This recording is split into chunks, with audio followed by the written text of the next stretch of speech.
Looking good. I'm always like, fingers crossed.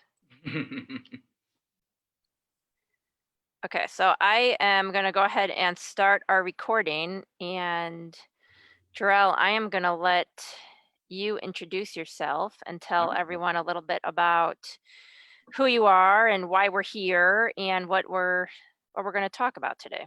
Absolutely. So my name is Jorell Ellazar. I am the chiropractic assistant for North Shore Proactive Health. I've been working for the company, I think been about like a year It's now. more than a year, yeah. More than a year now? Yeah. So I've been working for more than a year for North Shore Proactive Health. I started as an intern, mainly for functional medicine services. Now I'm just sort of a chiropractic assistant, sort of like helping out with a bunch of different projects like around the clinic. Um, Basically, we are here because I've been editing like a whole bunch of like the thumbnails for like all of like the stress management videos. So I think I might have gotten like Stockholm syndrome just from like watching all the videos and typing all of the all the descriptions. But in the end of the day, I think when we're talking about stress, I did want to like reach out to all of the college students that are out there, and sort of like talk about like how college students are being affected by what's going around like all of us and all of that such, because obviously there's a lot of transitioning from being like in person like on campus and now having to transfer to being remote, having remote classes, especially for someone like me who's graduated this year. There's a lot of uncertainty in the world right now, just kind of like what we're sort of like going through in terms of like how do we do like the job search and like how do we like network with people, get ourselves like out there in like the professional world and all of that such. So we feel like because of what's going on, all of that does feel like a little bit different. And then obviously when we're transitioning back like into school, it's that idea of maybe things are still going to be remote. So I'm going to be talking a little bit about that and personally how I've been sort of like handling all of this. Well, let's start obviously. I mean, you were still in school when the lockdown started, so let's talk about how that affected your classes and your stress and the end of the year for you. Yeah. So this all started like around like spring break, right? And then we got the news from the president from Lake Forest College where he was just kind of like, we're going to be extending spring break by 2 more days, just to sort of like follow through with like the CDC like regulations and like get everything all cleaned up and all of that such. So within like that moment, there was still like a little bit of hope that, despite everything sort of like going on, that we can still like go back and like go back to like normalcy and all of that such. And then when he mentioned that, they're extending the break by like another week, then that's sort of like when we had like a little bit more of like concerns in terms of, well, how are we supposed to be like moving forward? Because obviously by this point, a lot of schools have already gone like remote, and LFC was not necessarily like prepared to be remote because like obviously like it's a small campus, and so like we sort of like valorize like this idea of like low ratio of like faculty to students, so it was all about maintaining like that close like interaction. And so I think a part of the reason why we've hesitated like a lot was because it was very difficult for them to sort of like transfer to like that new system. Personally, for like my classes, when it was finally time for everyone to sort of like go home and all of that such, I felt like the dynamic of a lot of my classes sort of like changed a lot, but there were some courses that haven't changed at all, actually. So I had one class where it was just all sort of like discussion based, right? So like you'd go home, you'd do like all of like the readings, and then you'd come back to class just to discuss like what you've read. That didn't really change a lot, like when you sort of like go in like the Zoom sort of session. Right. Um, because it's basically the same thing except everybody's in their own homes. When you're sort of like classes that's more like lecture based, like if you're learning about something like, because I was also taking a physiology class and a psychology course, which are both very, like you go in, you learn something new, and then you sort of like apply it like in lab like later on. First of all, there was no lab session, so that whole like hands-on like experience was sort of like that part was kind of gone. So that was the part that I sort of missed from being at like a liberal arts college The where implementation. exactly right. Um, and because we sort of had students from like all over the country, we couldn't really have like live lectures for, some of my classes that had to be taught asynchronously, where, like the lectures were like pre-recorded. We all sort of had to like watch. And then like for students like myself, I kind of like asking questions like during like class and sort of like get like that feedback like in real time. But obviously that was something that I couldn't really do. And so I kind of had to like practice how to, reach out to my professors via like Zoom and all of that such. Um, so that definitely made those courses like definitely like a lot more difficult. Were you comfortable with that? Because I know there's probably a lot of students that didn't know, um, how to reach out or what their expectations should be, how much involvement they were able to get, what the expectations were on the side of the professors. I think everybody was just in this like dead zone, and then Mhm. then you've got the stress of the pandemic and not knowing what's going on there on top of it. So it was a very awkward, I'm sure, place to be. Yeah, for sure. Some of the things that I was lucky that I got to keep during like all this like sort of happening was I was actually doing group counseling like back on campus. So I was lucky to at least have like to transfer like into like telehealth like services. So I had like that sort of like outsourced for me while I was sort of like going through like all of this. In terms of like how other students sort of like felt about like this new system, um actually like ironically there are like some students who actually did better in the system, because the pure reason was whenever you had a quiz or you had an exam, the professors are like, okay, we have like no other better way to do this, it's all just going to be open book, open note. So obviously everyone was sort of like not studying and just waiting until like the time where they like log in and they find like the places where they could find like all the answers and all of that such. So I feel like that part was definitely easier. But like regardless, like I felt like during this time where like you still need to like learn like as much as possible, and sort of like retain like this information, I did feel like it was very hard, especially like at home. Now that the environment is like a lot different, you're not used to like doing everything like in your house, like you have to eat, go to the gym, study, sleep, like all like in the same place. When you live in an apartment, like that place kind of feels like a lot smaller, like every day. Yeah, one of the best, classes that I took at Lake Forest was, for those of you that didn't know, I was a Lake Forest grad myself. That's how Jorell and I met. It was hmm, speed dating for interns, speed networking. So I took a one of my psychology classes was actually the psychology of learning. hmm, And what really stuck with me was that you need to be studying in an environment that you're planning on regurgitating the information. And this, under these obviously weird circumstances, could have worked, to people's benefit, because under normal circumstances, if you are studying, on your bed and you're studying drinking a beer and you're studying listening to the Grateful Dead, I'm totally pulling this right, out of my behind.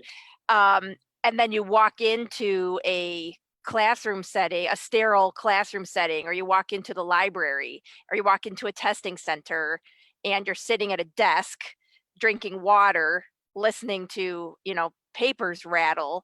You're Mhm. not going to be able to regurgitate the information in the same way that you would if you were able to replicate that, beer, Grateful Dead, sitting on the couch type of environment. Oh, So, right, right. um, that's kind of interesting. I thought about a lot of students during that. Who Yeah, knows, better or worse? yeah, like if you study drunk, you got to take the test drunk. Right, right. um yeah, and then like obviously like I have to think about now having experienced like like this remote semester and having that experience again once I become a grad student over at Rush University this coming fall. Because obviously when I applied to Rush, it was all about I get to like work like in the hospital. but obviously like that's not going to be like an option until like later on, until it is safe for students to sort of like go back and like transition to there. So in the meantime, you know like it's like summer, and like obviously like students like they have like like a bunch of plans, but like obviously since a lot of that's going to be like at home, um for me, like it's always been about like networking, finding like my next move. So like I've been like on LinkedIn like a lot, just sort of like reaching out to like different people, asking like about like advice for like furthering like my professional like future and like all of that such, editing like my resume, applying to like different like internships and all of that such. I'm actually an intern right now for Mental Health America of the North Shore, which is a remote internship that sort of like reaches out to middle school students in like the Waukegan area. So actually today we're going to be talking about mind body connection and like the importance of like sleep and eating and all that such. So it's a good tie-in. Um, That's awesome. but yeah, absolutely. But I think like you kind of have to find like little things, I feel like.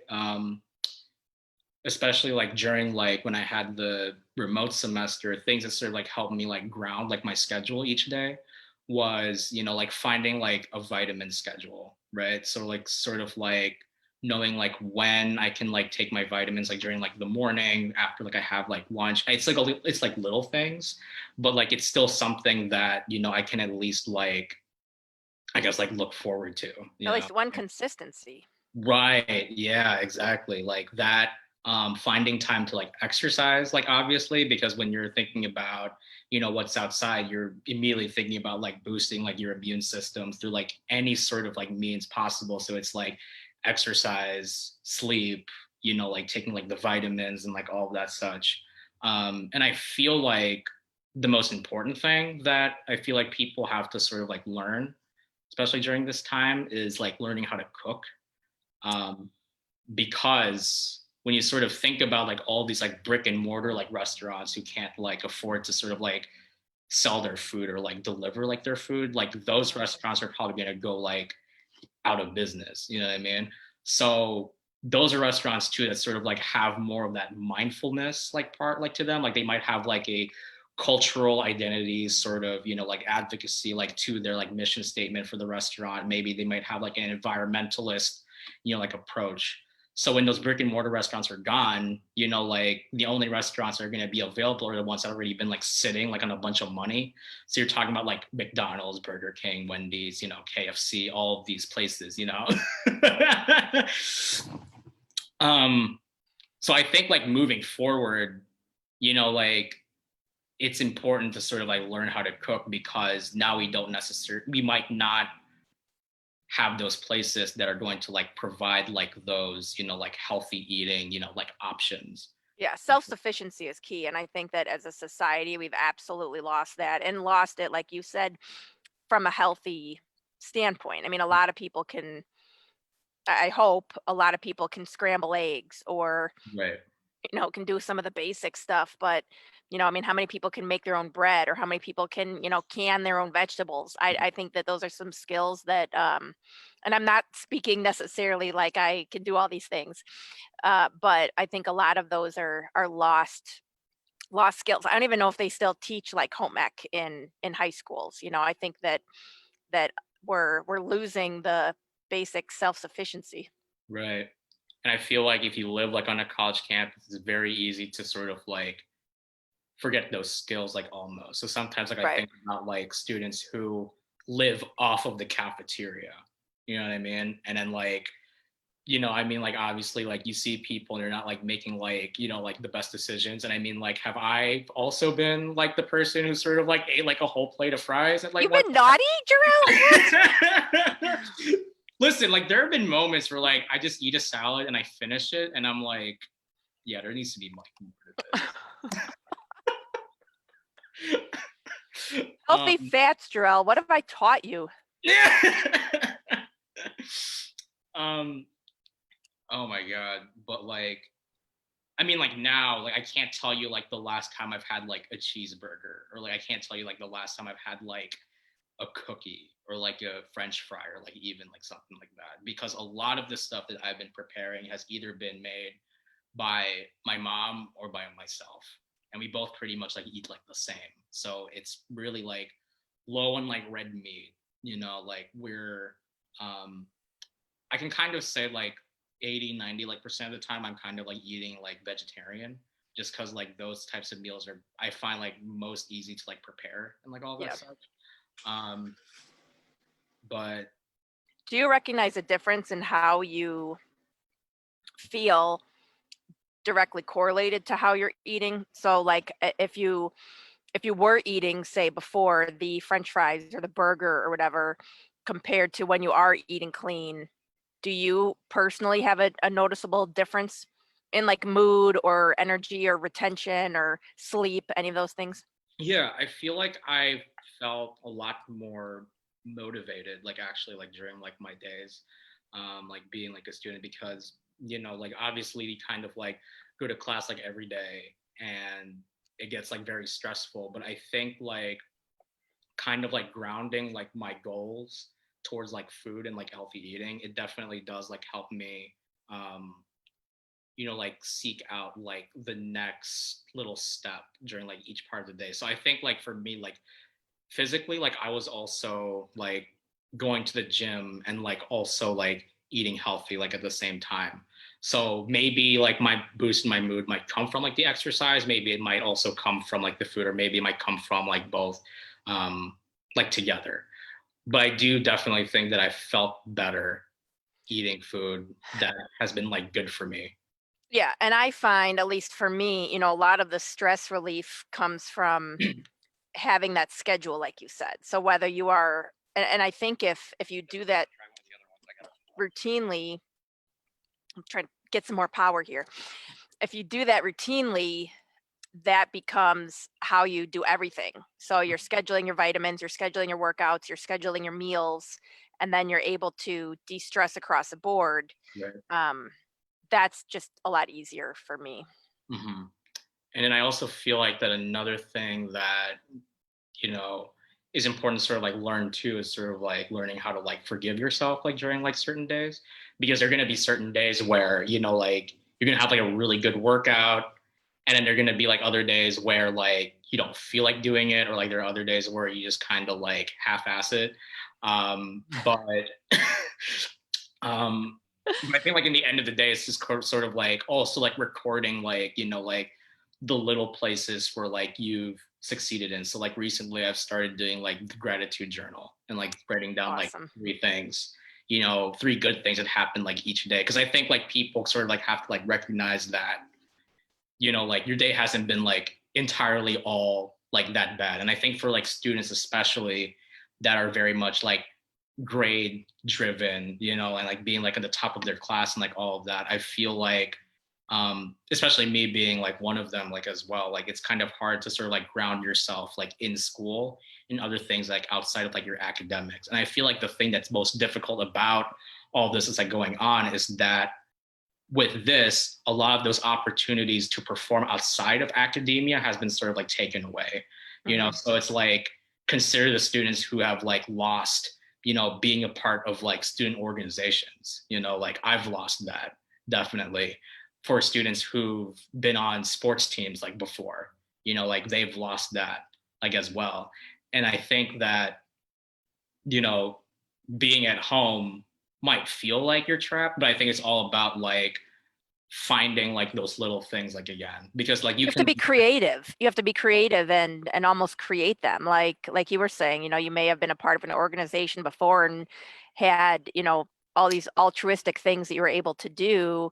And now, I mean, now, at least in Chicago, some things are opening up a little bit more than others, but it's finding those opportunities. And, if you used to volunteer in person or you used to organize things with other people, now it may be, offering social media assistance or Mhm. making phone calls as a volunteer opportunity, for instance. So you kind of got to get creative. And I think just because you're doing something right now doesn't mean that that's the way it has to be forever. Right. Once we're able to be more social and things get more even opened up further, then we can go back to some of the the more, at least in my mind, participatory activities. Hmm.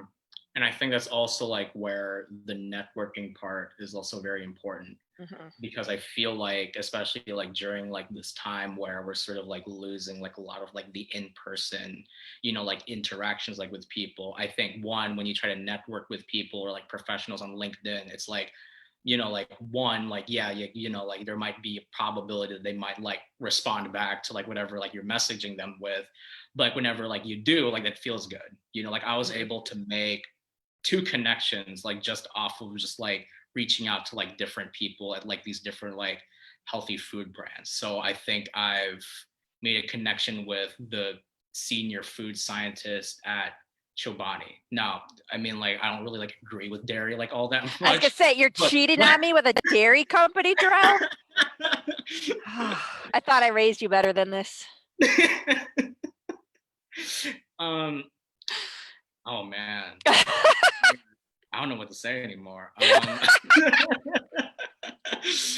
Um, yeah, because I And that like, concludes our video. um, But no, I think definitely, utilizing the capabilities of LinkedIn is a good idea. I would say that, there's still a lot of networking groups meeting. So if students are watching that and if students are looking to make some connections, there's BNI groups, there's Rotary groups. And, I think a lot of professionals are also looking for, um, for an outlet and maybe for ways to be of assistance. I will caution you that, depending on the size of the business and um, the type of business, the type of industry that you're dealing with, the owners are under a considerable amount of stress. So if somebody doesn't answer you or they're short or they seem like you're an inconvenience, it may not necessarily be, their personality. It might just be the wrong time. So I would, yeah. I would caution how you reach out and when you reach out, but definitely, reach out because you don't know. The worst somebody can say is no. I mean, I sent a message on Instagram to Jason Momoa to promote our women's retreat because he's all about, health and wellness and obviously women. Um, so I mean, literally, so I figured, I mean, what's the worst he could say, but like ignore the message or say no, that doesn't align with, my efforts. So, I definitely think it's good to try. Just like leave you on red. Yeah, whatever. I've definitely got a lot of those. Let me tell you. But yeah, and I think like even if you're not just sort of like reaching out, there's obviously like other ways in which you can sort of, like put yourself sort of like out there or sort of like think about, like your career like professionally. Um, Obviously, one of them is just like editing like your resume. Because that was definitely like something that I was definitely not thinking about while I was in my like my remote like semester, because you're still trying to like figure out like how to like transition like into like home and like figuring out like your schedule with like everything. um and then I think that if there are also students who are like looking into like going like into college and you're still like in high school, like obviously like start that like that college search now, so that like later on you can kind of like go back and sort of think like like which college sort of like best like fits like your needs and like all of that such. um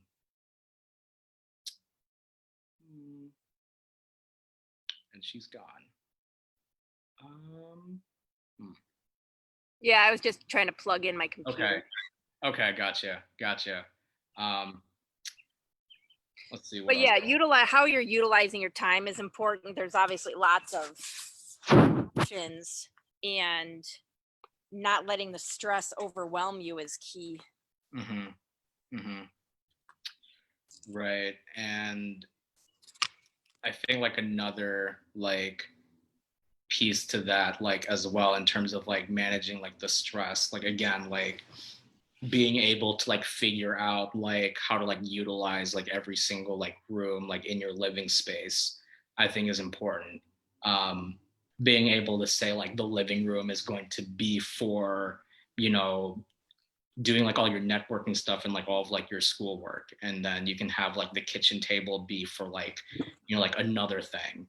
um because I think it's very easy for us to sort of like, like keep everything like within like our rooms, especially with like the way how college dorms are sort of like designed to where like everything is like in the same like living quarters. Like you have like the bed, the desk, and the TV, sort of like all like in the same place. But I think like when you're sort of like at home, is kind of like your opportunity to sort of like correct, like that sort of like configuration of like where you're doing like everything like on a daily basis. Yeah, I think that's a great idea. And that will, of course, impact sleep and impact the ability to be productive. And, I think recognizing that not everybody has that flexibility, but if you do, or if you can have a conversation with your family about some of your needs, I think that performance will increase. I think irritability will go down. And recognizing that everybody is sharing space, at this point to some degree.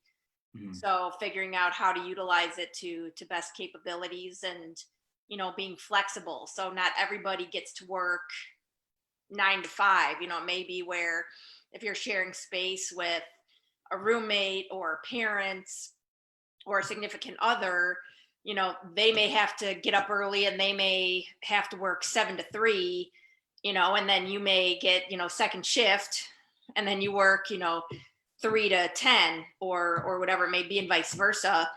But I think all of us have made a lot of accommodations and modifications, over the past couple of months. And I'm hoping that, with integrating some healthy habits, that the world is able to open up a little bit further and get back to reality sooner rather than later. So I think, you know, having some flexibility and giving yourself, like you said, um, pause, and um, a little bit of leeway is important. Right, right. And I guess like even just like kind of like going back to like what I said about, like looking for like colleges and like all of that such. I think that the thing that's also sort of difficult for like students now is that you're not going to necessarily like apply to the college, because like now it's kind of like you can't necessarily like apply to the college because of like the area that like it's in, because usually like there are some people who apply to colleges like in the, like in the West Coast because like it's warmer and it's like nicer there, but like obviously like if it's going to consider like traveling and like all that such, then like there's some people like myself who can't really like, like I still feel like very like apprehensive about like moving like, like that far, especially like during like this moment. um so I do definitely also think that colleges need to do like a little bit better in terms of like transferring like that on campus like experience like to like the remote setting like as best as possible. Otherwise like every single college just becomes like Say, exactly the same, right? And then like every single college that's already like online and like built to be like online, like those will automatically be like the quote unquote like better options, like even though like there are a lot of like in-person schools that have like a lot to offer essentially. yeah, but the online ones, if they've been doing it, um, they've got it down. Mhm. So they're going to become, like you said, is it University of Arizona, one of those schools that's Yeah. all virtual? They're going to become like the Ivy League because they know how to do it, versus, like Pepperdine, which I mean, again, Pepperdine's a great school, but I mean, Pepperdine is in Malibu above, PCH and in the Malibu Hill. So it's gorgeous. So I think a lot of people might, trend that way just because it's a beautiful environment. And you lose that when you're sitting in your kitchen taking Right, biology. right, right. And then like also just the fact that for students who are like again like if they're going like into like the if they're going like into like the sciences, like if there are people like who are like pre-med going into med school, like obviously like when it comes to like doing the like the actual like application like of stuff, like everything is just going to be theory until the time where you can like go back and like move back into like a campus. So I do think that um a lot is definitely going to be lost in terms of what we actually get out of like education. The only beneficial thing is maybe like our tuition goes down, hopefully significantly Oh, enough. That's what I'm hoping. That's what I'm hoping. Um, but Well, so what would you, if there were, like 3 tips that you could leave students with today as far as things that they can implement or maybe haven't thought about that can help with some of these, emotional and physical stressors that they're undergoing. What do you feel like are your top 3 tips? yeah, so I feel like one is like become more like family oriented, because I feel like you do have to capitalize like on like the people who you're actually like living with like in your like living space. That's one.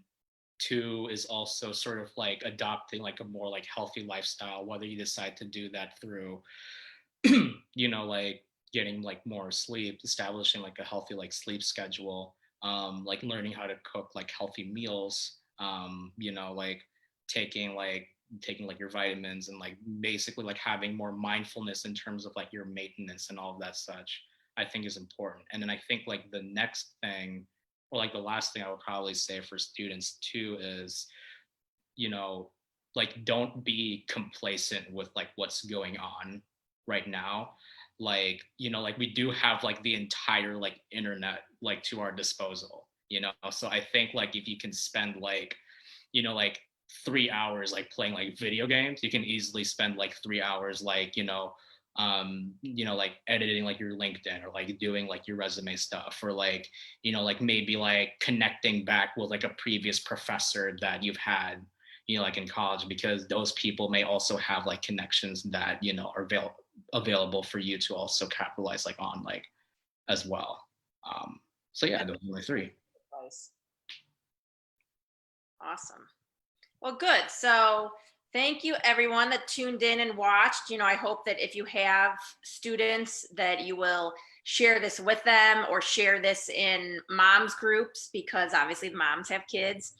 And I think this information is pertinent to not only high school students, but college students, college grads, obviously, that are, headed off to grad school or maybe not knowing what their next move is based on what's going on in the world right now. And I think a lot of, Jorell's experience is implementable, and maybe we can, help one person tackle things a little bit better.